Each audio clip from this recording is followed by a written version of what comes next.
Lideramos el camino de la opinión pública y buscamos que la cultura del debate alcance consensos y soluciones a los problemas de nuestro país.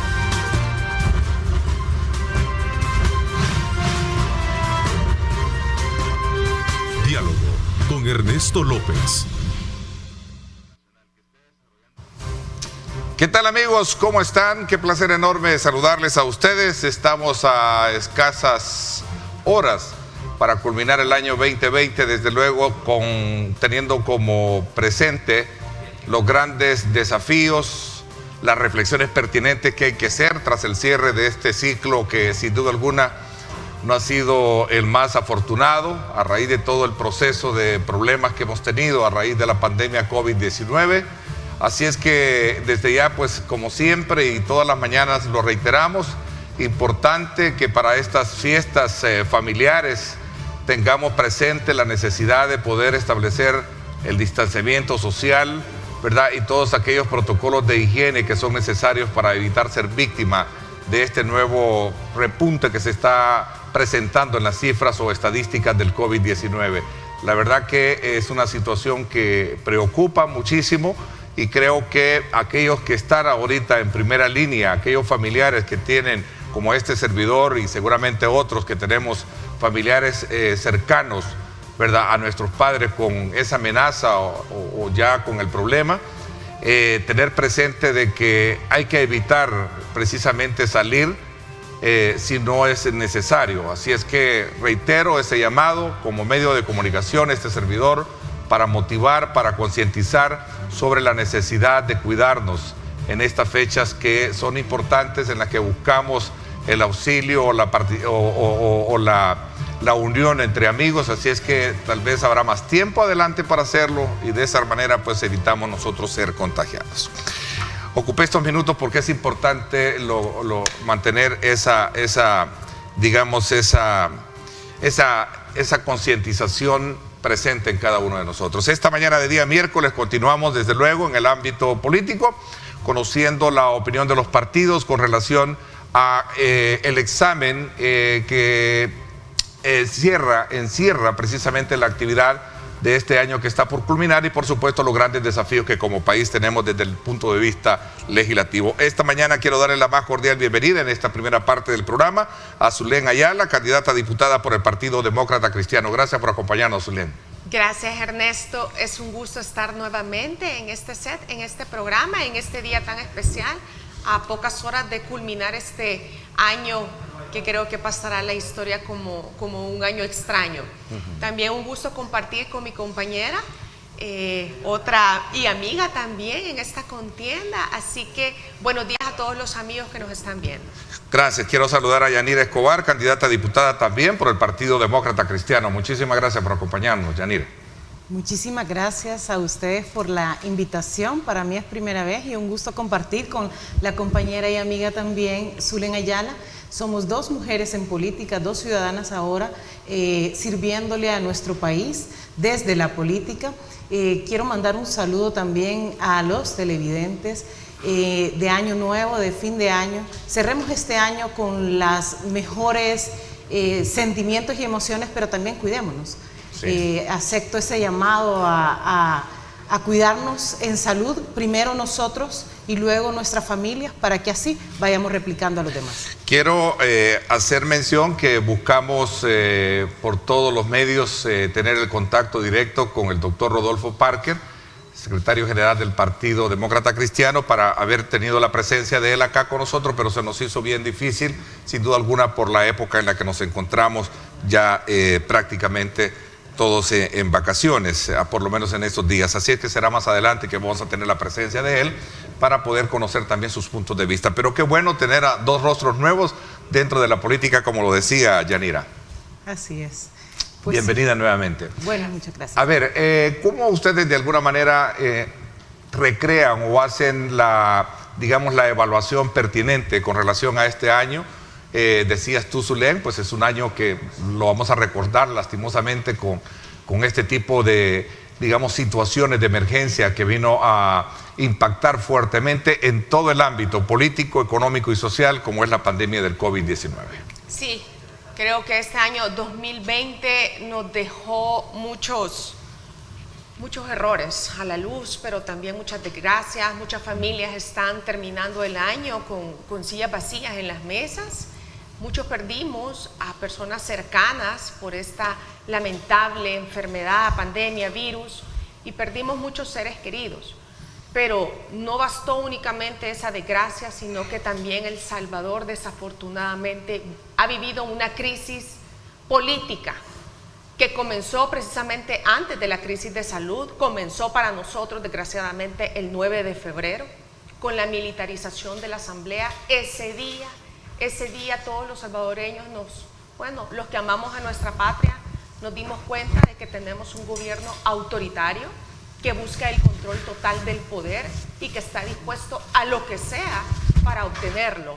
Esto ha generado una serie de confrontación del órgano ejecutivo con los otros órganos del Estado, especialmente con la Asamblea Legislativa. Bueno, ahora que nosotras somos candidatas, que somos mujeres, que no hemos tenido ninguna participación política en el pasado y que valientemente hemos dado este paso, bueno, hemos sido objeto de ese ataque, de esas injurias. Bueno, yo el día de ayer pues estaba revisando algunas de mis redes sociales y de verdad es un odio espeluznante el que se está viviendo en el ambiente, y mi pecado únicamente es dar opiniones. Muchas veces esas opiniones no van a favor del gobierno y por eso soy objeto de ese ataque infame, indiscriminado. Porque como repito, yo no he estado antes en la política, yo nunca he manejado recursos públicos, yo nunca he estado envuelta en ningún caso de corrupción. O sea, no hay razón alguna por la cual deberían de estarme atacando o cuestionándome. Pero lamentablemente ese es el panorama con el cual nos estamos enfrentando y con el que valientemente pues vamos a llegar el 28 de febrero a las urnas. Bueno, sin duda alguna, esto tiene que ver muchísimo con parte de todo el trabajo de campaña que están llevando a cabo los partidos políticos, donde en algún momento hay consistencia en el debate, y por otro lado pues existen estos aspectos que tú mencionas, Zulén, que son efímeros, que de alguna manera representan digamos la parte oscura de la política. Pero sin embargo hay que reconocer que dentro de una democracia existen parámetros importantes para poder comprender y debatir desde un punto de vista de altura, como en algún momento nosotros hemos sido siempre artífices de promover programas donde se ataquen ideas y no precisamente aspectos personales. Pues eso es lo ideal, y creo que la participación de mujeres sin pasado político va a llevar eso.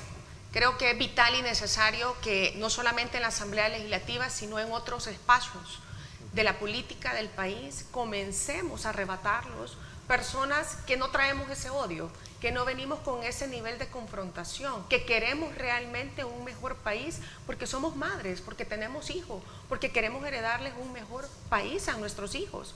Así que yo creo que podemos salir adelante a pesar de las adversidades, a pesar, por ejemplo, de que por primera vez en la historia los partidos políticos, especialmente los de la oposición, no han recibido el anticipo de la deuda política, con lo cual pues prácticamente nos han quitado todos los recursos para poder hacer campaña política. Pero a pesar de, como repito, esos obstáculos, estamos caminando, estamos avanzando, nos estamos haciendo escuchar. Yo sé que hay mucha gente que ahora está muy pendiente de las redes sociales y desde ahí nos está comenzando a conocer y a dar su voto de confianza. Así que creo que la democracia va a ganar el 28 de febrero. Esa es mi esperanza. Ok, Yanira, ¿cuál es el examen políticamente que usted hace a este año? El Salvador ha vivido un año atípico, pero no solo El Salvador, sino que todo el mundo. Sin embargo, teníamos un gobierno recién electo, un gobierno joven, un gobierno que demostró la incapacidad desde el momento que empezó a improvisar y dejó a un lado la planificación. En ningún gobierno en el cual no se escuche las voces de la experiencia, en ningún gobierno en el cual se crea que una sola persona tiene todo el poder y toda la verdad absoluta, vamos a salir adelante como país. Nosotros como Democracia Cristiana, o en particular Yanira Escobar como demócrata cristiana, lo que busca es llevar ese equilibrio a la Asamblea Legislativa.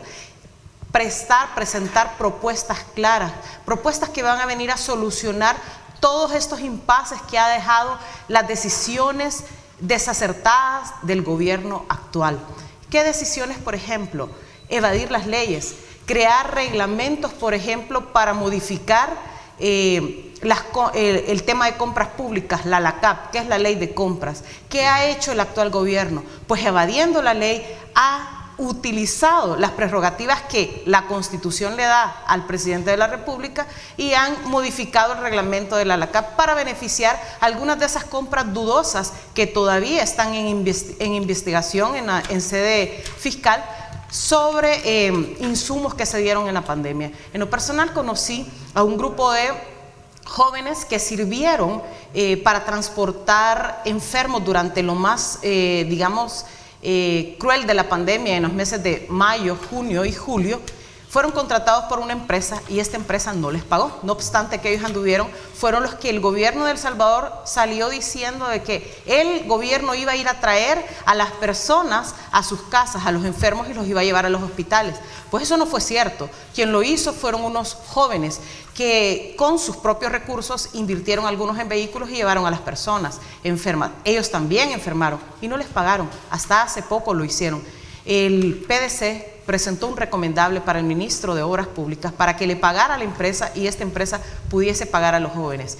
Y así ellos resarcir un poco del trabajo realizado, pero también el tema de la inversión en salud que tuvieron que hacer. El gobierno de El Salvador no estaba actuando bien. Y eso lo tenemos que decir, y como lo plantea la compañera Zulen Ayala, a nosotras las que estamos mujeres en política, pues nos quieren desacreditar, nos quieren denigrar por el simple hecho de estar en política.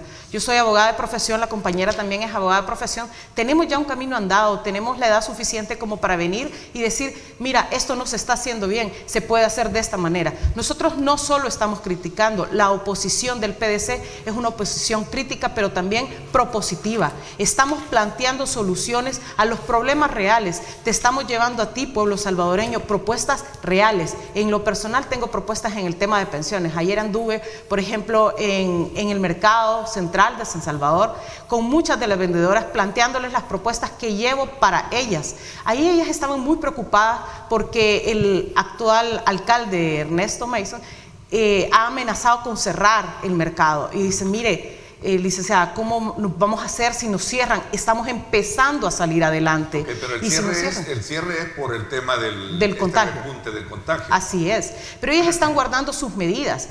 Ellas están conscientes que deben de cuidarse ellas, porque si no se cuidan ellas van a llevar el virus también a su casa. Nadie quiere que su familia se enferme, nadie se quiere enfermar. Ellas se están cuidando, pero yo creo que hay muchas otras razones por las cuales podríamos como Estado o como nación unirnos, y una de esas es la pandemia.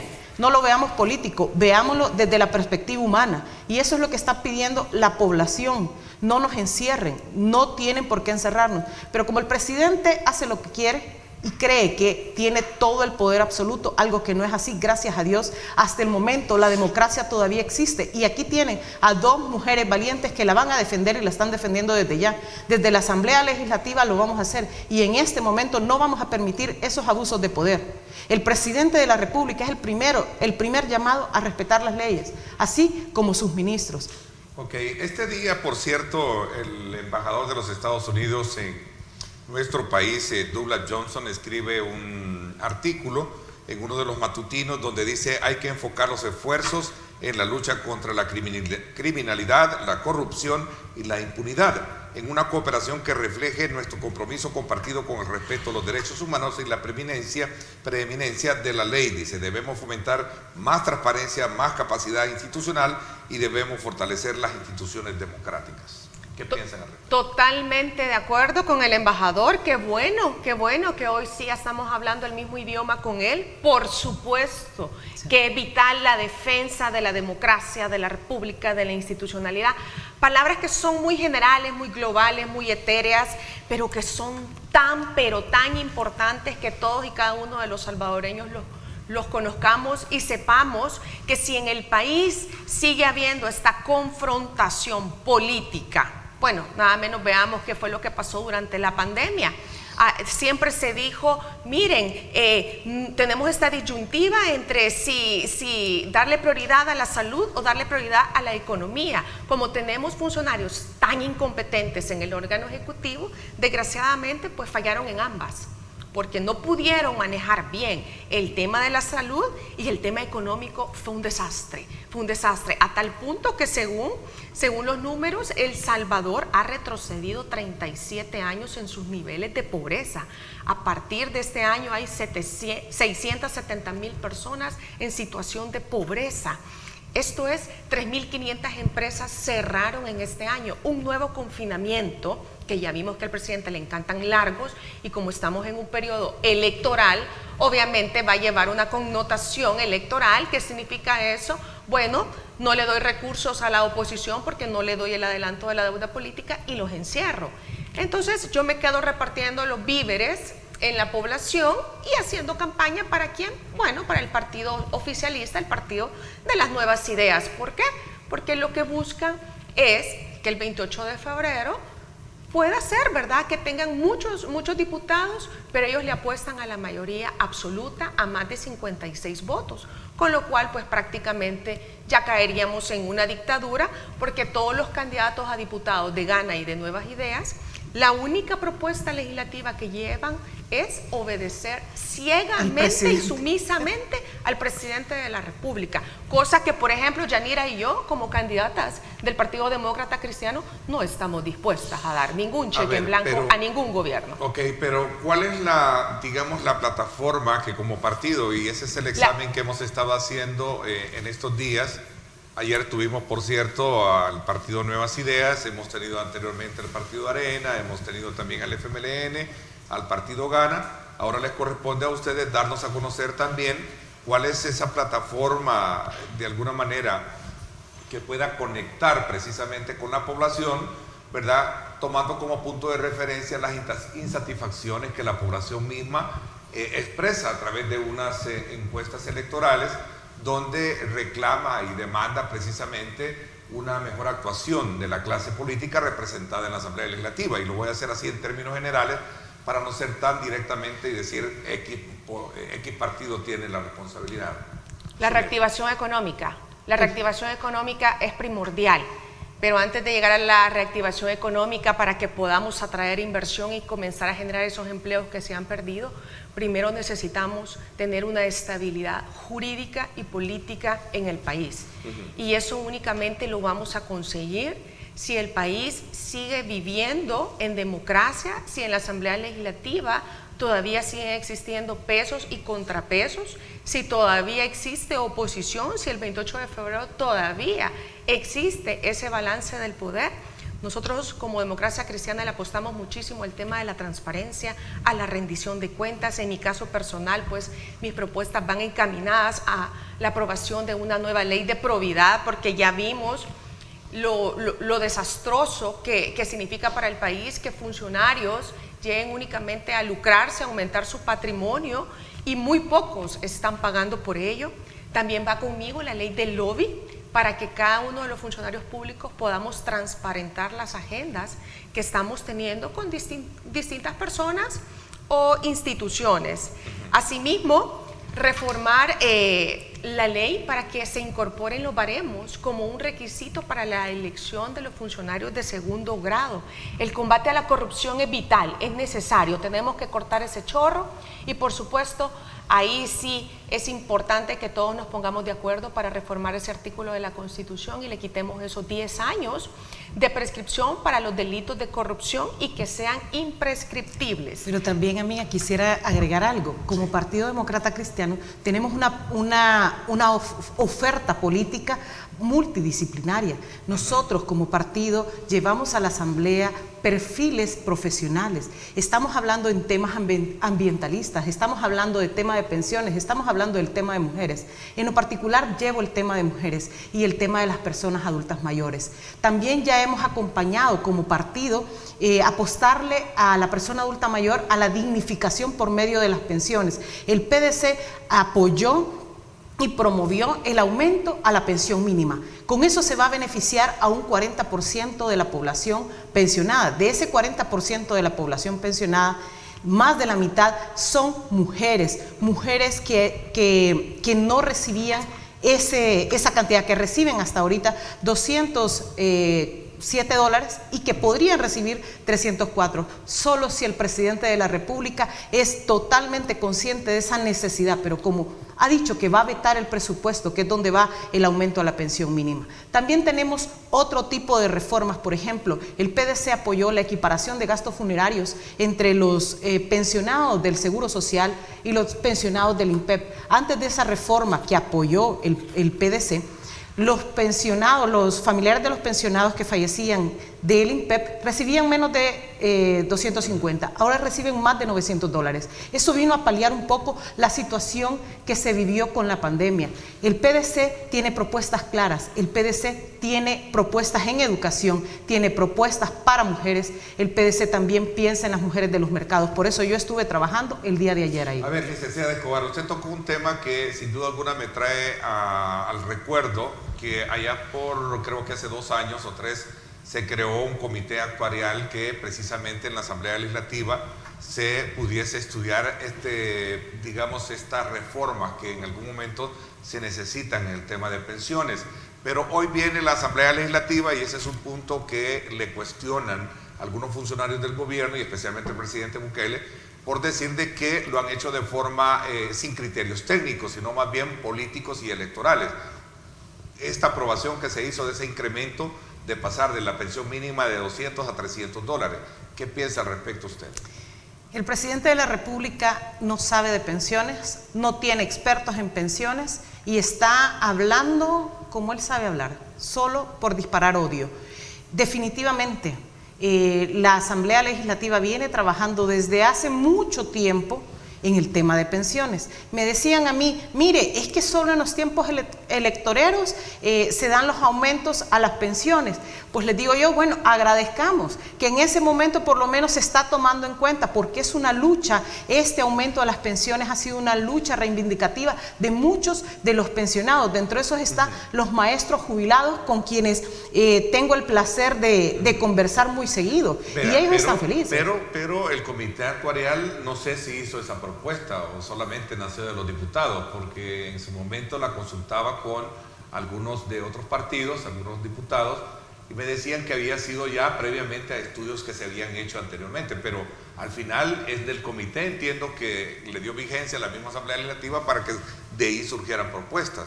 Por eso en algún momento pregunto, ¿qué tan consistente, qué tan técnicamente es?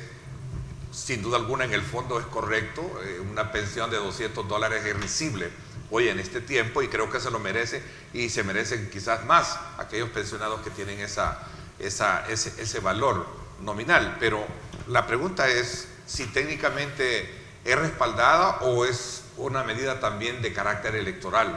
Bueno, en este caso el aumento a la pensión es un estudio que se hace, debe de hacerse anualmente. Así lo dice la ley, así lo dice el reglamento de otros beneficios se llama, y esto quien lo tiene que estar haciendo es el Ministerio de Hacienda. Obviamente no lo ha venido haciendo el Ministerio de Hacienda, sino que la Asamblea Legislativa tiene sendos estudios al respecto de hasta cuánto se pueden aumentar, qué porción. Por ejemplo, se está estudiando el tema de la revalorización. El estudio actuarial que se ha hecho desde la Asamblea Legislativa está también consensado y está también conversado con muchas asociaciones. Dentro de estas está la Asociación Nacional de Maestros Jubilados de El Salvador, quienes han propuesto esos aumentos.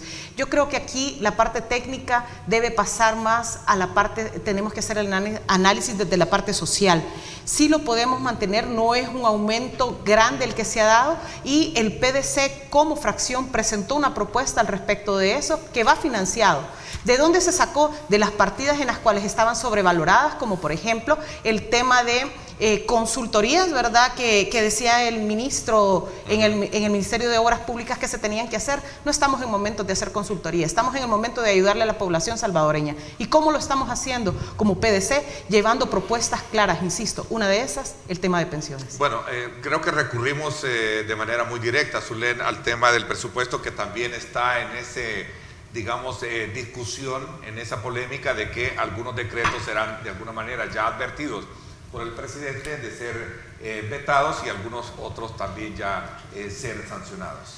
Sí, bueno, el presupuesto que presentó el Ejecutivo tuvo algunas características, como por ejemplo un aumento de más de $900 para el órgano ejecutivo y sus ministerios, pero un recorte significativo para instituciones que controlan los gastos públicos. Hablo de la Corte de Cuentas, hablo del Instituto de Acceso a la Información Pública, del Tribunal de Ética Gubernamental. Muy raro que a esas instituciones se les recortó el presupuesto para que no puedan trabajar.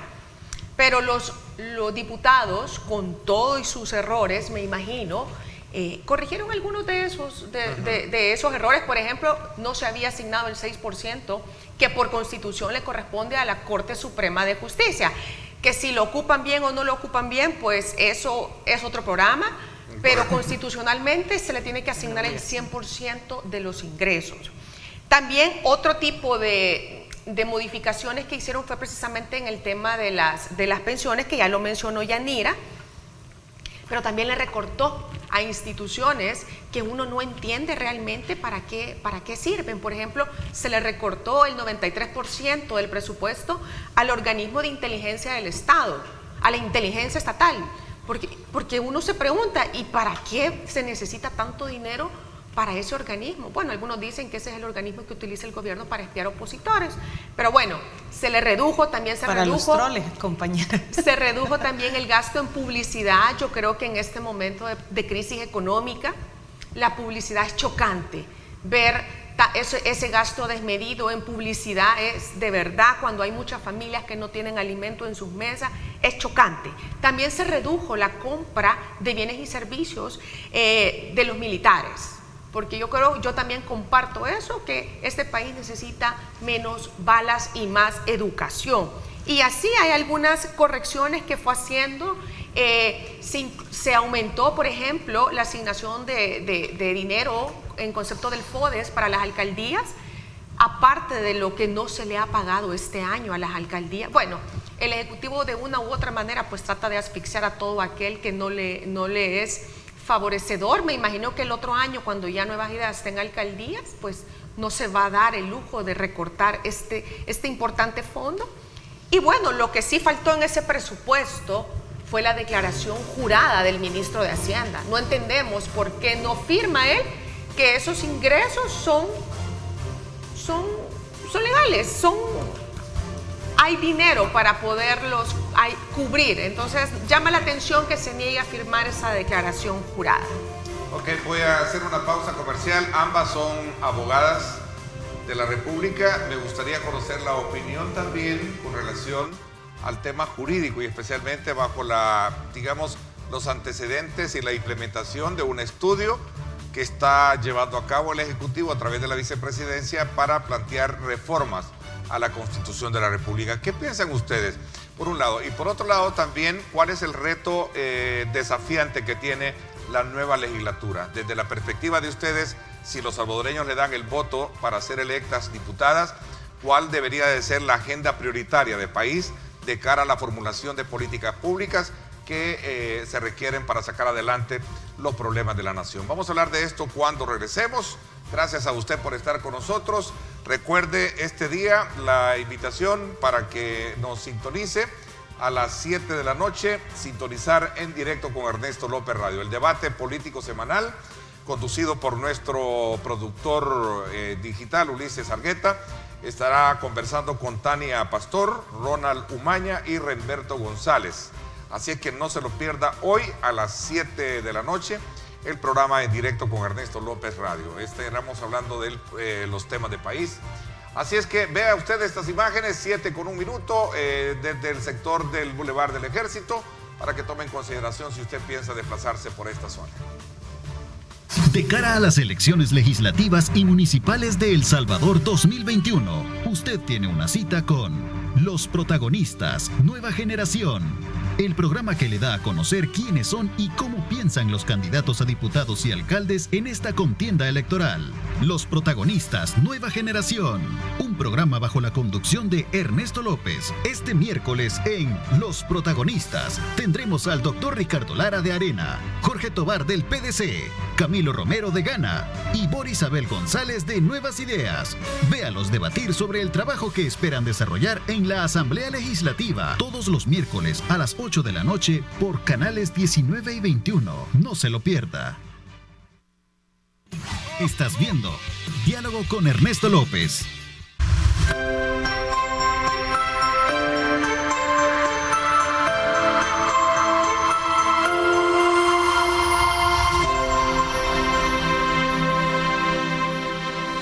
Bueno, aprovecho también para invitarlos a ustedes a que me acompañen en la segunda parte de este programa. Voy a conversar y hacer una evaluación económica de cierre de año con la ministra de Economía, María Luisa Jaén, con quien vamos a hablar precisamente sobre todos estos indicadores económicos y cómo ha impactado la pandemia del COVID-19. Continuamos todavía en esta parte del programa, ya en la recta final, con Zulén Ayala y Yanira Escobar. Ambas son candidatas a diputadas por el Partido Demócrata Cristiano y nuestro objetivo comunicacional con ellas es conocer de forma muy categórica la plataforma que su partido presenta de cara a la formulación de ofertas en esta campaña electoral que ya arrancó el pasado domingo y que por supuesto debe, si hay desde luego el voto de confianza para ser electas, el desarrollo de las mismas a partir del ejercicio próximo legislativo. A ver, Zulén, bueno, que hay un elemento hoy en día que tiene que ver precisamente con un estudio para la formulación de propuestas de reformas a la Constitución. Ambas son abogadas de la República y tendrán ustedes su opinión con respecto, ¿no? Sí, en ese caso, pues cada una de nosotras tiene su opinión, pero creo que sí coincidimos. En mi caso personal, lo dije desde el primer día, nuestro problema no es la Constitución de la República, que apenas tiene 37 años de vigencia. El problema es que no la conocen, no la estudian y lo más problemático es que no la obedecen. Así que yo no estoy de acuerdo en que se esté dando este tipo de estudios porque no vienen al caso y mucho menos que vengan de parte del órgano ejecutivo. En ningún momento yo estaría en la disposición de venir a reformar completamente la Constitución al llegar a la Asamblea Legislativa. Por supuesto que hay ciertos temas, ciertos puntos que necesitan un análisis, un estudio técnico y consultado pues con los diferentes actores de la sociedad salvadoreña en que podamos ver si requieren esa modificación. Yo ya mencioné uno y es con la imprescriptibilidad de los delitos de corrupción para el caso de los funcionarios públicos. También estaría de acuerdo, por ejemplo, en que se reformara la forma en que se eligen a los magistrados de la Corte de Cuentas de la República, que actualmente solo se requieren 43 votos, pues yo estaría en la disposición de que se elevara a 56 con mayoría calificada. También por Constitución yo endurecería los requisitos para ser presidente de la República y para diputado también, para que empecemos a profesionalizar la función pública en ese tema. En mi caso personal también estoy en la disposición de que se desempolve esa famosa ley de la función pública que lleva mucho tiempo guardada, porque necesitamos llevar a las personas más capacitadas a los cargos públicos, porque ya vimos que la incapacidad y la incompetencia nos salen muy caros, pero también estoy a favor del uso de las nuevas tecnologías, que eso pueda generarnos nuevos empleos, especialmente para los jóvenes. También necesitamos innovar las leyes laborales. Ya últimamente en este año, a raíz de la pandemia, pues tuvimos el agrado de ver cómo se aprobaba la ley del teletrabajo, lo cual ha venido pues a innovar un poco las relaciones laborales. Y bueno, también el partido tiene propuestas como la autosostenibilidad alimentaria, para que empecemos también nosotros a fomentar sectores para que empiecen a generar esos empleos, pero a la vez también el alimento con el que podemos nosotros como salvadoreños poder seguir adelante, entre otros. Seguramente Yanira tiene más. Ok, licenciada Escobar, también decía Zulén, cada quien tiene su propia, digamos, lectura de lo que representa tocar, modificar la Constitución de la República, porque estamos hablando precisamente de una Constitución que, si bien es cierto, tiene 37 años, fue desde el 83 que se crea la Constitución, pero a voz de algunos abogados o de algunos sectores también necesita hacer ajustes pertinentes. A ver, veamos su opinión y cuáles son los aportes que, de cara a lo que viene por delante, si la población le da a usted también, aprovechando ya el tiempo que se nos acorta, cuáles son sus propuestas de manera concreta y que como partido podrían impulsar. Bueno, yo no estoy de acuerdo con la reforma a la Constitución en este momento. Okay. No es el momento oportuno, no es el momento pertinente. Recordemos la historia. ¿De dónde viene esa Constitución? Tenemos una Constitución socialista. El eje principal de la Constitución es la persona humana. O sea, esa Constitución está hecha para que todo el Estado, todo el aparato estatal trabaja en favor de la persona humana. El problema, como lo dice bien la compañera, ya lo he dicho también yo en algunos medios de comunicación, no es la Constitución. El problema es quien la está interpretando y cómo la están interpretando antojadizamente. La leen de manera sesgada y con un fin en específico, buscando siempre un fin político, y eso no debe de ser así. La Constitución de la República es una de las constituciones más socialistas que hemos tenido en historia de El Salvador. Es una constitución que vela porque el desarrollo humano se dé en todas las perspectivas de la persona humana. Sí hay algunos apartados que tenemos que actualizar, como los ha planteado la compañera Zulén Ayala.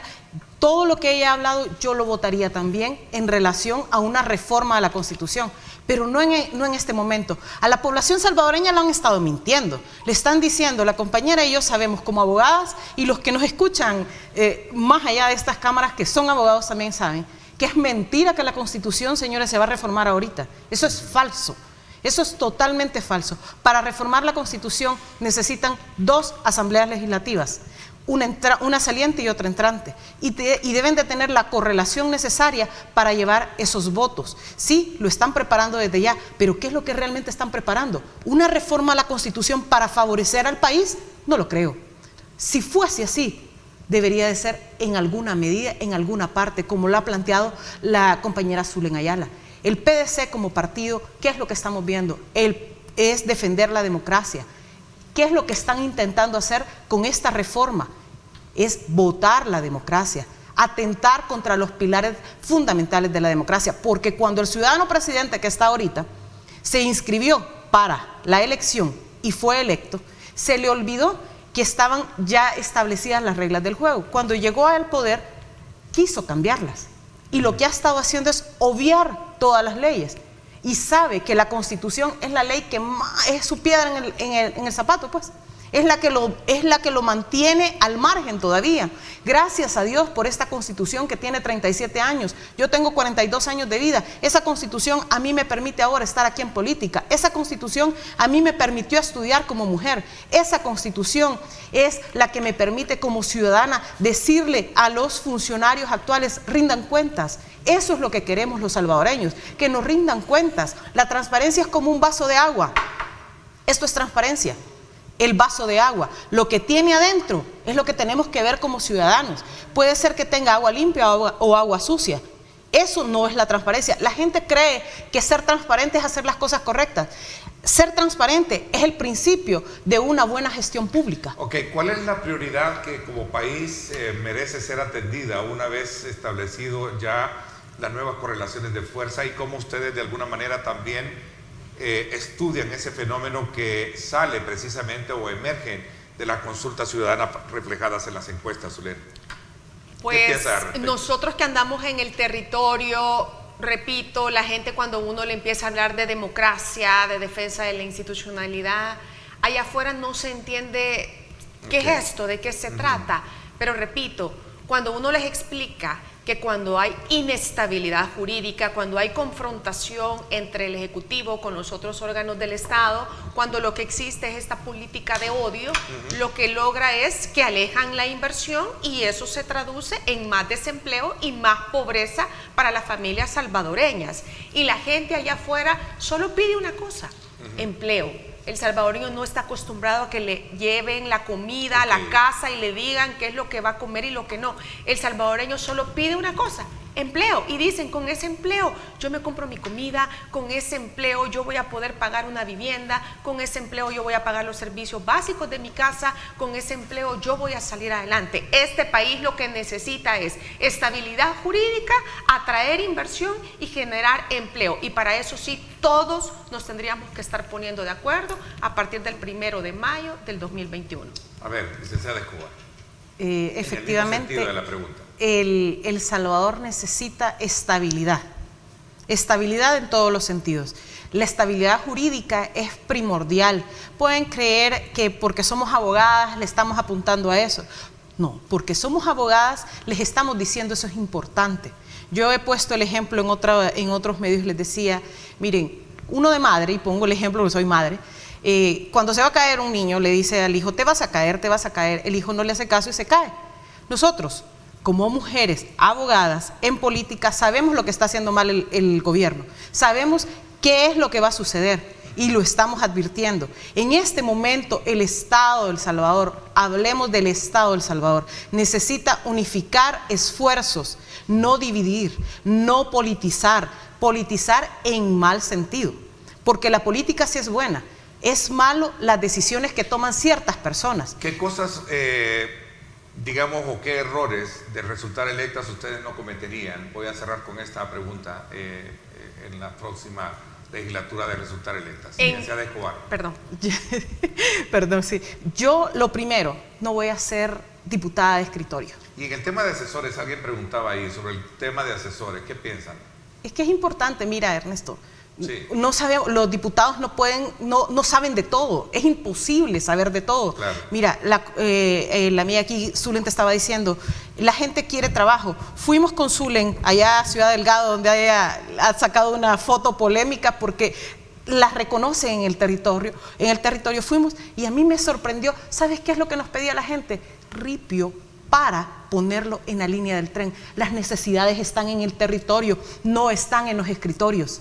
Las necesidades del pueblo se tienen que ir a conocer. ¿Cómo es posible que porque el presidente es presidente yo voy a ser diputado? No, pueblo salvadoreño, exijamos propuestas claras, soluciones. Okay. Nosotras eso es lo que estamos haciendo. El tema de asesores, que creo que es importante también verlo como como una figura satánica, porque yo sí creo que el abuso de la figura creo que es condenable. Sí. Bueno, ustedes lo están viendo, Yanira y yo, dos abogadas de la República en el ejercicio libre, en mi caso de la profesión. Mi suplente es un abogado del sector financiero con maestría en ciencias políticas. Somos un equipo. En el PDC se han incorporado perfiles muy capacitados, personas que tienen una especialidad, una experiencia previa de vida y la queremos poner al servicio, en este caso, del servicio público. Y sí, el tema de los asesores, en mi caso yo les digo, yo me considero una persona completamente capaz. Tengo las credenciales, tengo la experiencia, pero no soy todóloga. Por supuesto que voy a necesitar ayuda, pero no en esas cantidades que hemos visto y que nos han indignado tanto. Ok, muchísimas gracias. Les agradezco que me hayan permitido conocer un poco de la visión que particularmente llevan ustedes como candidatas y por supuesto también respaldadas con el Partido Demócrata Cristiano, a quien le concedimos el espacio ahora para conocer desde luego sus proyecciones políticas como tal. Gracias, Zulén. Gracias también, licenciada Escobar. Vamos a estar atentos a lo largo de este tiempo también para seguir conociendo más de esos perfiles y de esos rostros, como este día lo tenemos también hoy a las 8 de la noche, por supuesto a través de canales 19 y a través de Canal 21, como es el caso de Los Protagonistas Nueva Generación. Así es que es interesante el debate que vamos a tener, no se lo pierda.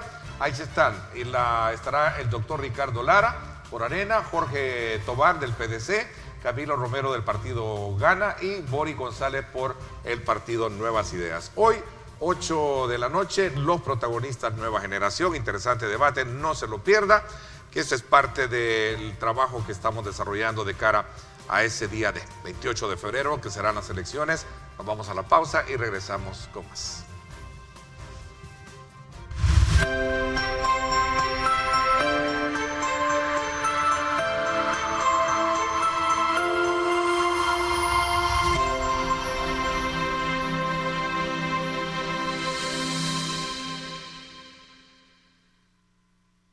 Estás viendo Diálogo con Ernesto López.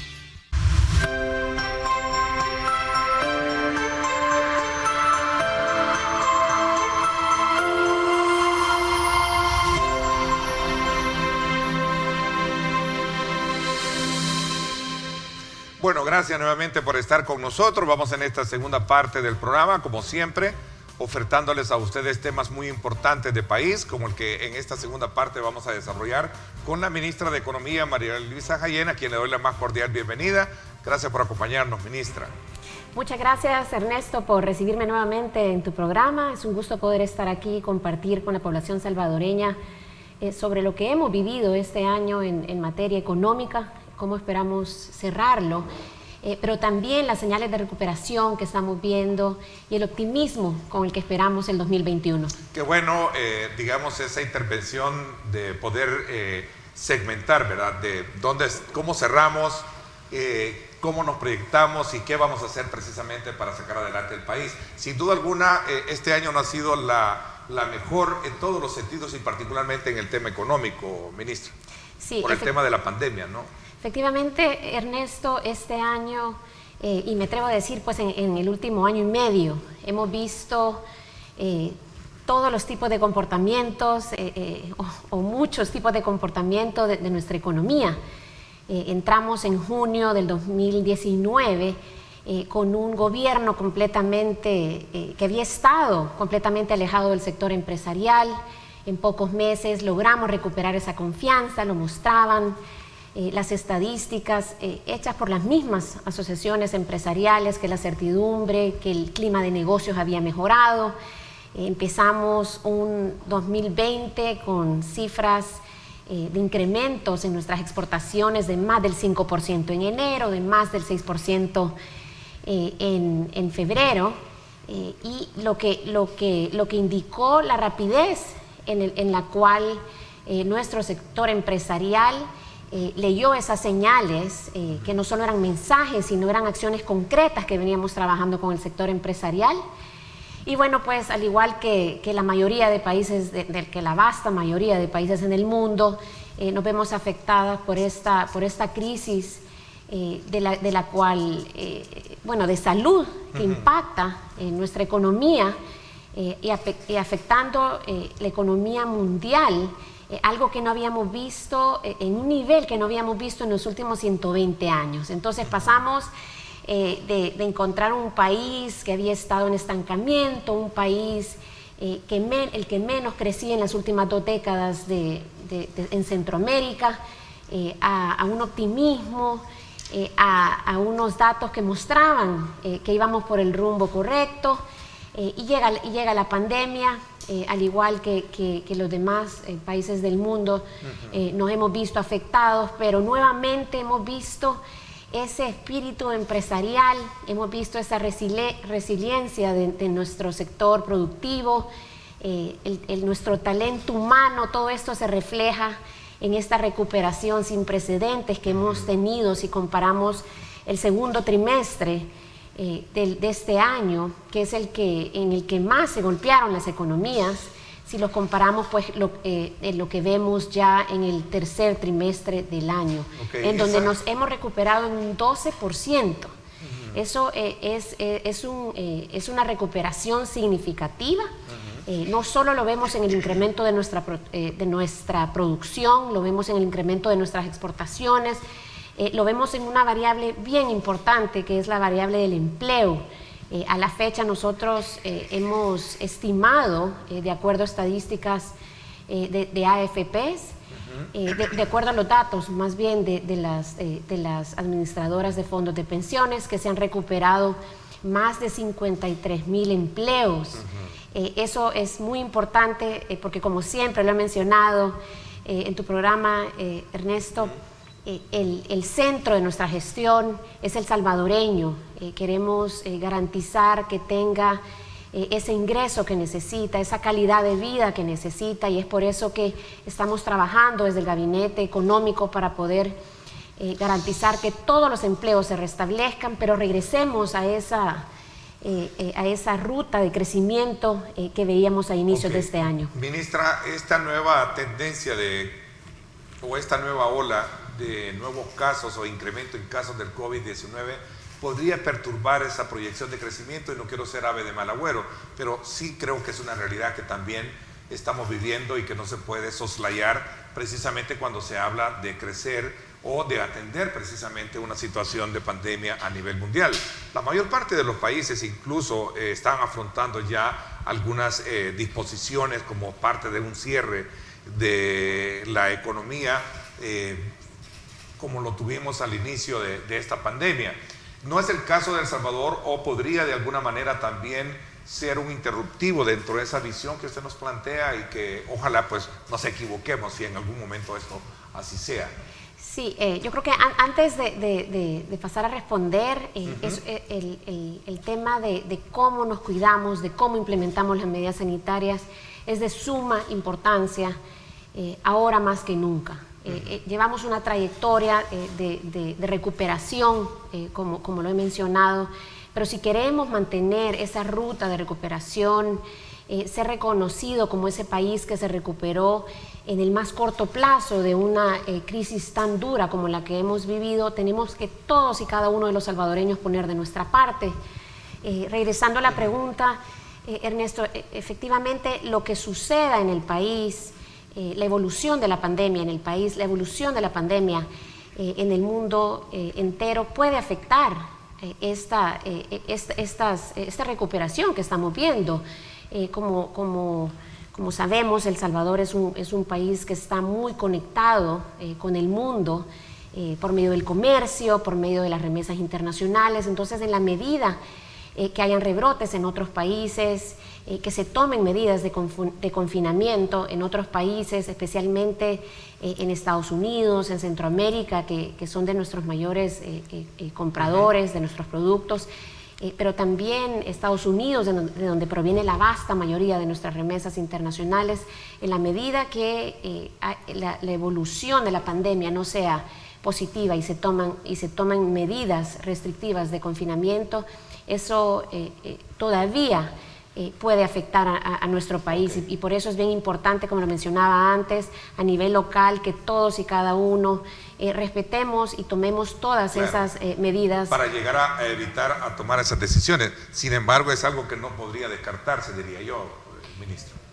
Nosotros, como gobierno, siempre hemos puesto como prioridad la salud de los salvadoreños. Esto es algo, el presidente ha sido bastante claro. Una empresa podemos apoyarla a sobrepasar una crisis, un fallecimiento de un familiar, de un amigo, eso no lo podemos resolver. Así que por eso es el llamado a que todos y cada uno de los salvadoreños nos unamos en este esfuerzo y evitemos más contagios. Ministra, Centroamérica aceleró el paso para tener listo un nuevo esquema de preferencias arancelarias precisamente con el Reino Unido a partir de enero próximo. El Reino Unido hoy en día representa como el ícono donde se está generando una nueva cepa de este virus. Esto podría retrasar la entrada en vigor de este acuerdo comercial con Centroamérica y El Salvador a partir de las restricciones que han tenido algunos países con relación al inicio de esto en enero próximo. Sí, efectivamente hemos trabajado de forma articulada para poder mantener estas preferencias del Salvador y de los demás países centroamericanos con el Reino Unido. No prevemos que la situación en el Reino Unido tenga algún impacto en la fecha de entrada en vigor de este acuerdo, que básicamente lo que se hace es que mantenemos las preferencias que ya se habían negociado anteriormente, pero con la salida del Reino Unido de la Unión Europea, nosotros pues garantizamos, hicimos todo lo que teníamos que hacer para poder mantenerlas, y es por eso que productos como el azúcar, por ejemplo, y productos de manufactura podrán continuar teniendo estas preferencias hacia el Reino Unido.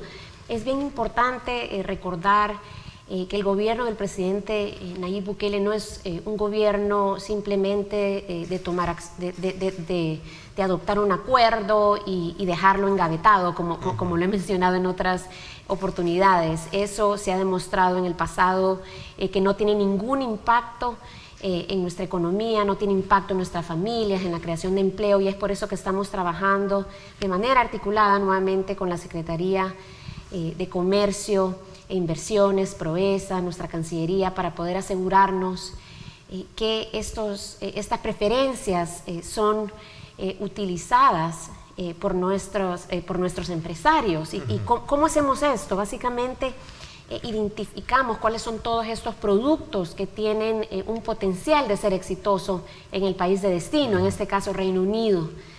Así que la idea es trabajar de la mano con nuestras empresas, poder crear la capacidad que necesitan para brindar esos productos de calidad, la escala que se requiere para poder cumplir con los contratos del país de destino, y trabajar de la mano con nuestros socios para facilitar el ingreso de estos productos hacia ese país, eliminando barreras no arancelarias. Eso no solo lo estamos haciendo con el Reino Unido, lo estamos haciendo ya con Corea, con quienes tuvimos la oportunidad de firmar recientemente un acuerdo para promover las importaciones salvadoreñas hacia Corea por medio de un acuerdo del trabajo conjunto con la Asociación de Importadores Coreanos. Así que estas medidas arancelarias buscan motivar la reciprocidad en términos comerciales, es decir, de exportación e importación. De alguna manera no se está pensando en pararlo mientras se esté presentando este tipo de situaciones, entonces, ministro. Nosotros continuamos ahora intensificando esfuerzos para poder incrementar nuestras exportaciones. El incremento de nuestras exportaciones forman parte de nuestro plan de recuperación y para poder llegar a ese rumbo de crecimiento que traíamos a inicios de este año. Así que esto que estamos haciendo con Reino Unido, lo estamos haciendo con Estados Unidos, lo estamos haciendo con Corea, lo estamos haciendo lo vamos a hacer con nuestros países, los países centroamericanos, otros países europeos, nuevamente porque hemos observado que en el pasado ser un gobierno pasivo, ser un gobierno que bloquea por medio de la tramitología, no ha llevado a nada, ha llevado a un estancamiento que nos ha posicionado como el país que menor crece, el país que menos innova, el país básicamente que tiene un clima de negocios que no es apropiado. Hemos estado posicionados en estos rankings internacionales, en las posiciones más bajas, por eso mismo, porque los gobiernos no se preocuparon por crear un ecosistema que le permita a las empresas establecerse en el país, crecer, operar sin problema. Y eso es lo que nos estamos enfocando hoy por hoy, en un enfoque integral, en donde hemos identificado cuáles son todos los ingredientes que necesitan nuestras empresas, ya sea locales, internacionales, los inversionistas salvadoreños que viven en el exterior, para que de esta forma nosotros podamos salir de ese estancamiento que hemos visto por décadas, recuperarnos de esta crisis que ha afectado a todo el mundo. ¿Verdad? Yo siempre digo, creo que no hay uno de nosotros que pueda decir, a mí la crisis del COVID-19 no me ha afectado. Claro, ¿no? En todos los sentidos. A ver, hace 2 semanas, voy a hacer una pausa, hace 2 semanas ANEP hacía una evaluación precisamente sobre el área, sobre una evaluación económica al cierre de este ejercicio del año. Entre otras cosas, reconoce desde luego que cómo el tema del COVID ha venido a impactar seriamente la operatividad de las empresas y proyectaba un poco la recuperación hacia el 2024. Recuerdo que hablaban sobre esa cifra. me gustaría conocer su opinión sobre precisamente las proyecciones que se tienen de crecimiento y sobre todo de acciones, como usted dice, de abrir ese cartapacio o ese portafolio de oportunidades de inversión para generar empleo, porque lo decían sus antecesoras a este programa, que son políticas que están en campaña electoral, y hablaban de que la gente en la calle, la población, lo que está pidiendo es empleo, precisamente para poder de alguna manera subsistir en medio de esta crisis que ha venido a enfrentar al mundo con relación al COVID-19. Así es que vamos a hablar de esto cuando regresemos. Gracias por estar con nosotros.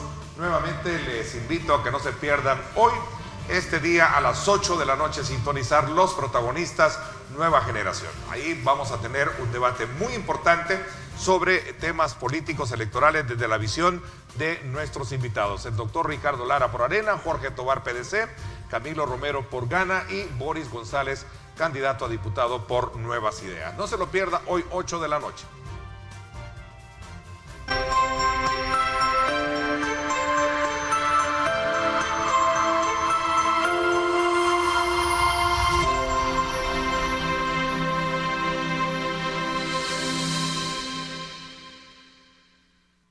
Estás viendo Diálogo con Ernesto López.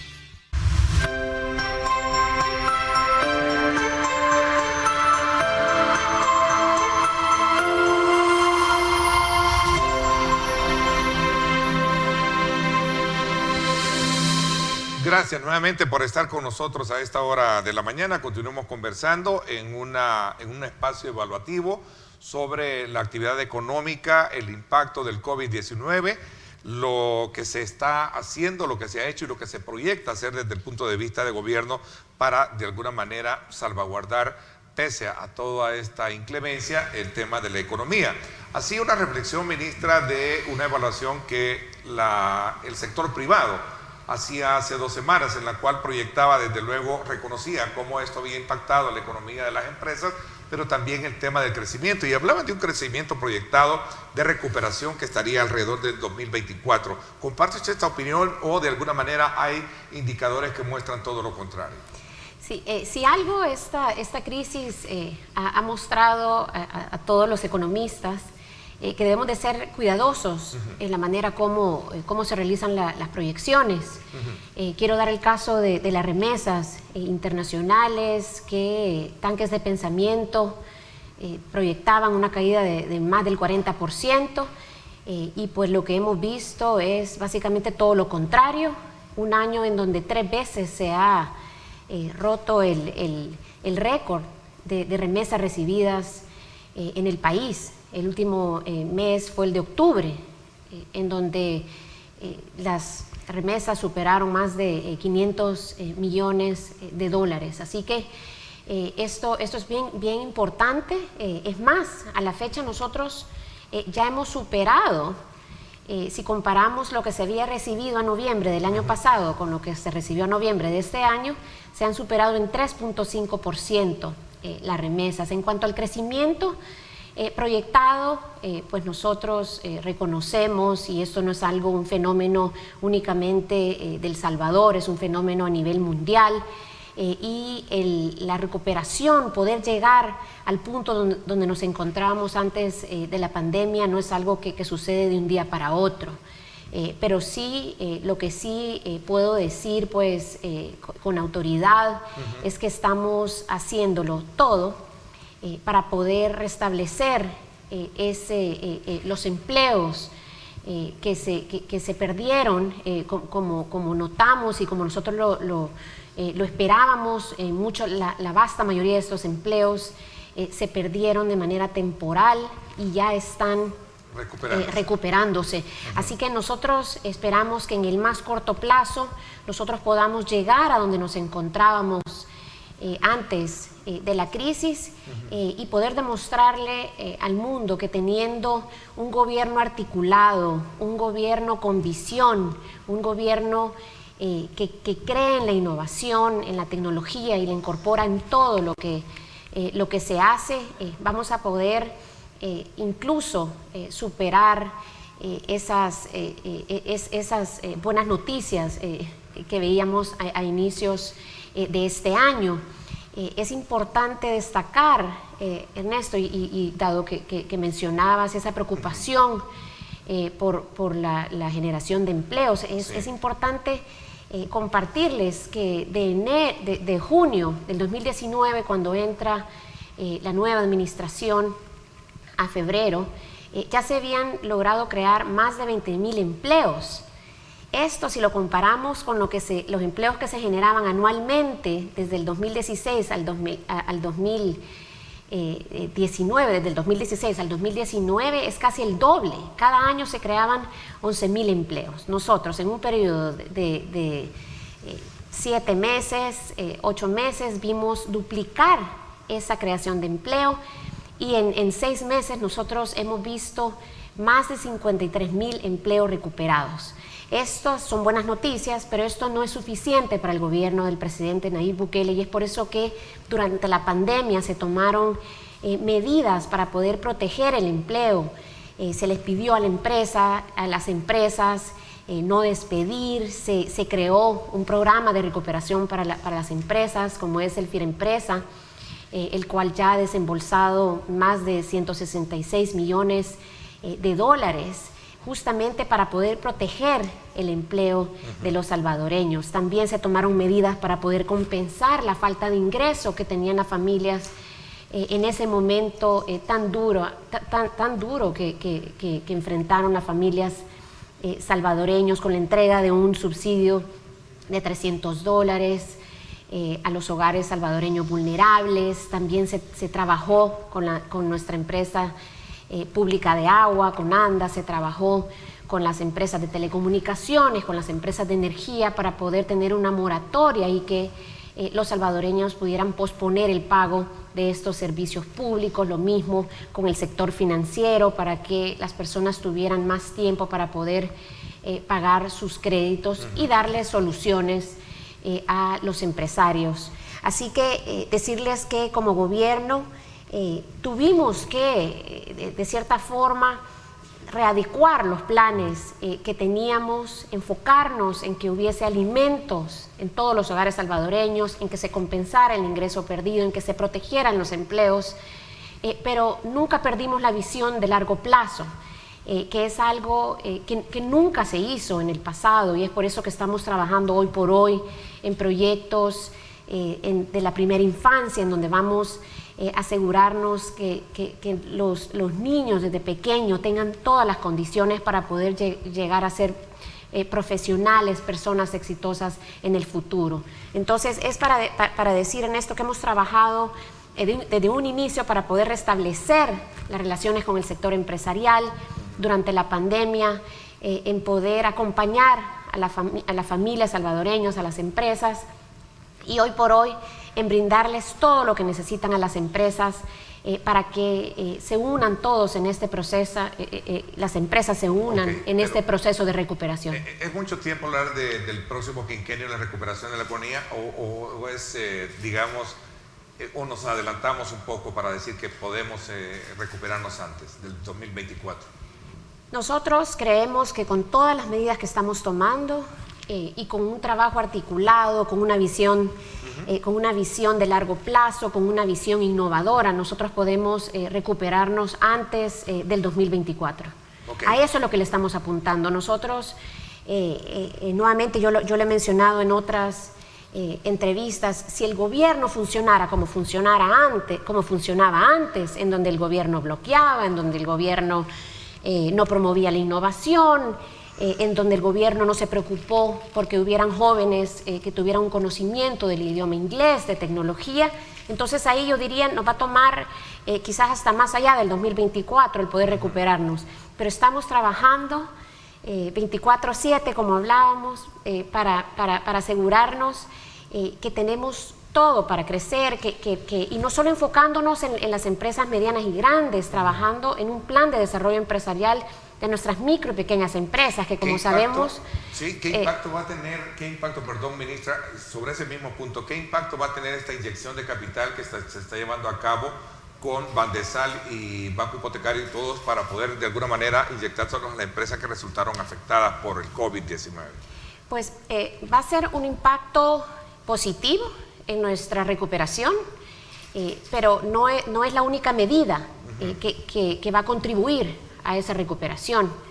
El hecho de haber tenido uno de los programas, si no el programa más grande de subsidios, de una transferencia de $300 a más de 1 millón de hogares salvadoreños, el hecho de tener un plan de facilitación de comercio que va a un 60% de su implementación, de no haber detenido proyectos de construcción de un hospital, de carreteras, el hecho de que empresas internacionales confiaron en nuestro país y continuaron sus construcciones en el área de energía, por ejemplo, en donde se han liberado 1.300 millones de dólares que estaban estancados por la burocracia. Entonces, todos estos componentes, todas estas acciones que toma el gobierno del presidente Bukele durante la crisis y posterior a la crisis, y los planes que tenemos para crear las condiciones que generan el crecimiento de nuestras empresas, todo esto es lo que va a hacer que nosotros veamos una recuperación antes de la que comentábamos, pero que también el impacto no vaya a ser tan fuerte como también se esperaba. Ok, hay un plan de recuperación de la economía per se. Voy a hacer una pausa, la última, y hablamos de esto cuando regresemos. Vamos a la pausa, 7:51. Gracias por estar con nosotros.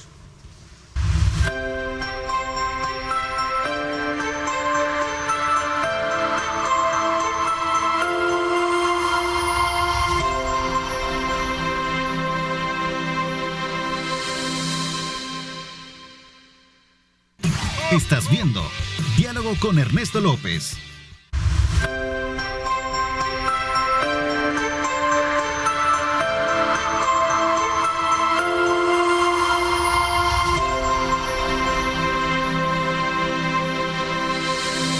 Bueno, gracias nuevamente por estar con nosotros. Vamos a estos últimos minutos a cerrar nuestra conversación, nuestro diálogo de esta mañana con la ministra de Economía. Quizás, ministra, decía de un plan y también siendo optimista, las acciones quizás prioritarias de cara a que el televidente que nos está viendo hoy en día pueda tener, digamos, esperanza de que podemos salir adelante pese a todos los inconvenientes que nos ha generado esta pandemia.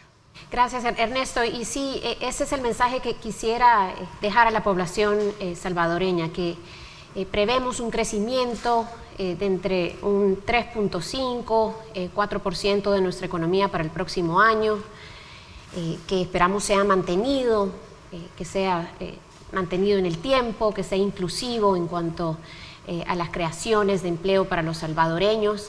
Y esto lo vamos a lograr trabajando de forma articulada desde el gabinete económico, en donde hemos ya identificado, en base a estudios que se han realizado, en base a conversaciones constantes con empresas, con sectores, de qué es lo que necesitan para crecer. Tenemos ya planes en ejecución, como es el plan de facilitación de comercio, que ya ha dado frutos, que ya hemos visto agilización en nuestras fronteras, que ya hemos visto agilización en trámites que ahora se hacen de forma digital en el Ministerio de Economía, en la Dirección Nacional de Medicamentos.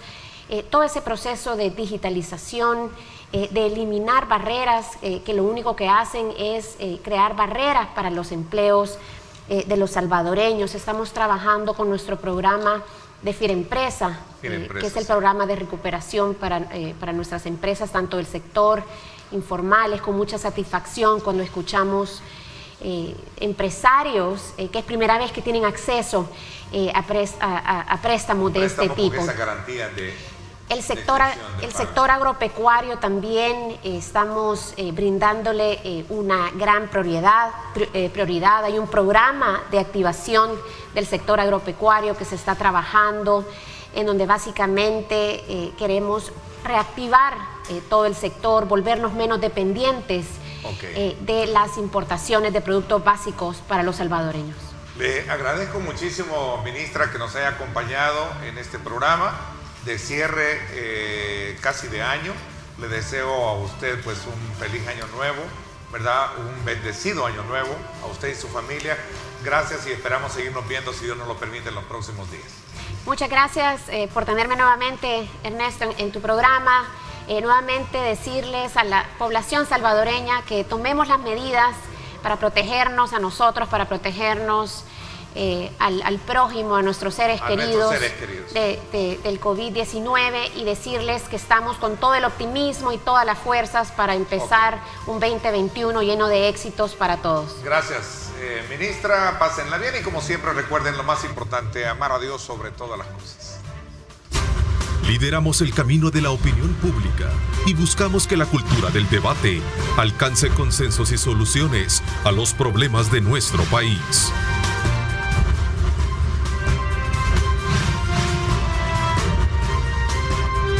Diálogo con Ernesto López.